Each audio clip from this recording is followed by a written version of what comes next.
আপনি সর্বশেষ যে কথাটা তুলেছেন এটা অত্যন্ত সর্বশেষ বিপজ্জনক আশঙ্কাজনক একটা খবর। র্যাবের ক্রস ফায়ারে যদি এই কথা সত্য হয়, আমরা এখানে বসে শুনেছি, গতকাল যে ভয়াবহ, পরশুদিন যে ভয়াবহ নাটকীয় হত্যাকাণ্ড রাত দুপুরে কিন্তু বাজারের মতন একটা এলাকায় ঘটেছে, তার সঙ্গে সঙ্গে যে গ্রেফতারগুলি করেছিল, এটার মধ্যে দুটো প্রতিক্রিয়া মানুষের মধ্যে হয়েছে। আমি যাদের সঙ্গে গল্প গুজব করেছি, আওয়ামী লীগ, বিএনপি, তাদের সবার সঙ্গে আমার কথা, সাধারণ মানুষ, প্রথমত যে এইরকম একটা ঘটনা, এইরকম একজন পাওয়ারফুল লোক এইভাবে হত্যা করা যায়, তাহলে অনেক মানুষ এই ব্যাপারে তার জীবনের নিরাপত্তা বোধ সম্পর্কে উদ্বিগ্ন হয়েছে।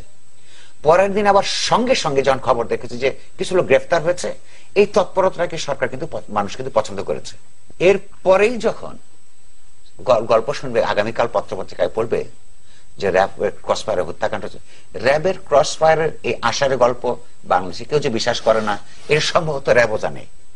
এবং র্যাব এত বেশি আনক্রিয়েটিভ, ওরা নতুন গল্প বানাতে জানে না।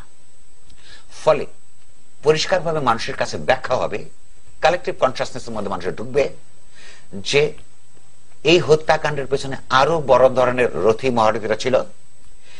তাদেরকে আড়াল করবার জন্য নতুন করে তাদের, অর্থাৎ তাদেরকে যদি বাঁচিয়ে রাখা হয়, আদালতে গিয়ে অনেক কথা বলবে, অনেক পলিটিক্যাল ক্রাইম বেরিয়ে আসবে, সেইটাকে বন্ধ করবার জন্য এই তাদেরকে কোরবানি দেওয়া হলো।